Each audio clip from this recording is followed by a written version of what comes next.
So I knew before this fight happened that this was gonna be a major mistake because I just didn't feel like Doheny was on Inoue's level.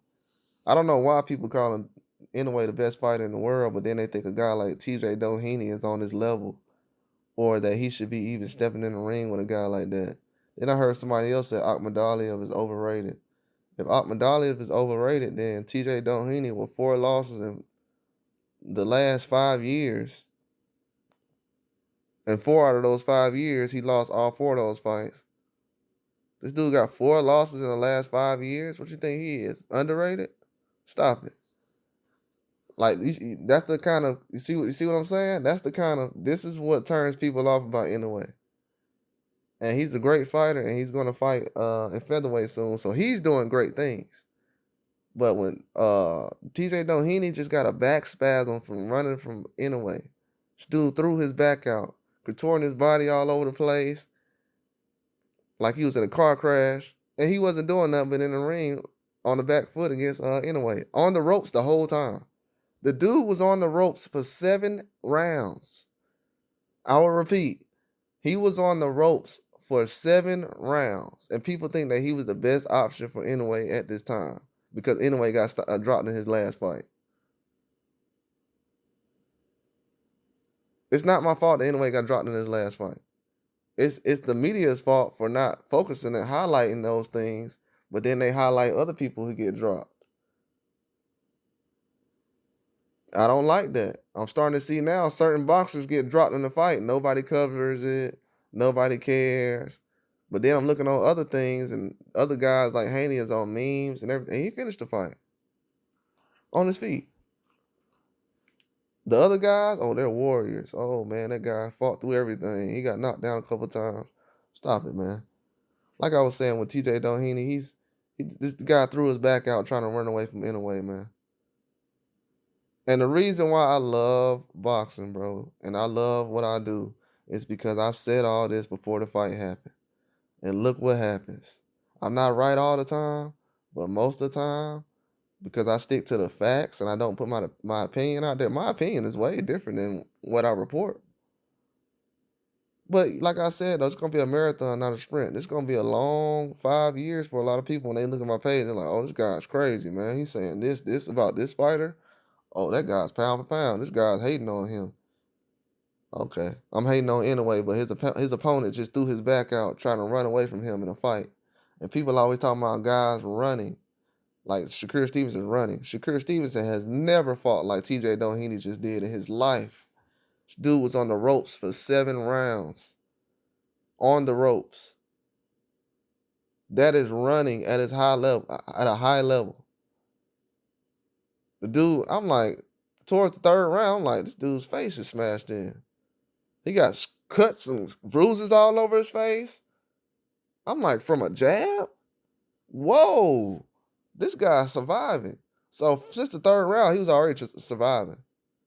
This dude threw his back out running. As soon as he turned around and turned his back to Inoue, the referee just called the fight off. Like, bro, you just turned your back? No, he hurt his back. And the first thing fans said was, oh, Inoue was punching him in his body and he ended up throwing his back out. You don't, and I don't usually watch his videos, but a video popped up of Southpaw, and he said the same thing I said. And you didn't hear anybody in the comments say, man, Inoue the one who caused the back injury. Even he said, Doheny got punched in the stomach and somehow his back went out. Exactly. You know why his back went out? Because he turned after that and tried to run. And he twisted his back. Dude, 37 years old. Never ran like that before in his life. Never before has he ran like that in his life. Turned his back, twisted it, and everything else. The dude couldn't even get in the ring and move around with Inoue. We're not even talking about the punching and everything else. He got in the ring, was moving around, and threw his back out. Couldn't tell you how many times I've seen that in boxing. Probably one more time, but it was a guy who was like a heavyweight or something. We're talking about guys who's 122. He shouldn't have got in the ring with a guy with 4 losses in the last 5 years, and a guy who has back issues and 37 years old. Man, I'm trying to tell you, man, the standards is low for a lot of people. If this would have been any other fighter that was fighting TJ Doheny, and they was 2-time undisputed, talking about moving up to 126, people would be saying right now, and Inoue is older than Tank Davis.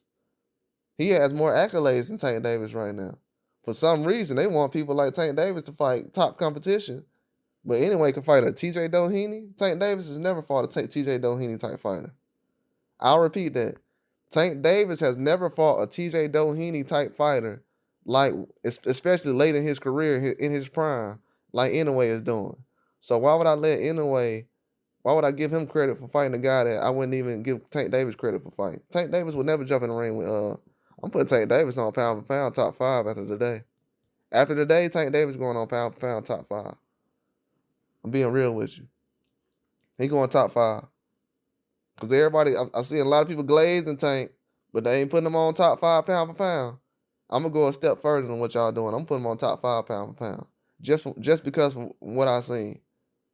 Now we're asking Tank to fight better competition than what Inoue is doing. Inoue is older than Tank. He's fought Nonito Donaire and everybody in the ring. He's 31 years old. Tank ain't even 30 yet. So, and we're asking him to fight top competition. We're asking Haney to fight top competition. But for some reason, when it comes to Inoue, it's like, oh yeah, you can fight TJ Doheny. Yeah, man. What are we doing? What are we doing?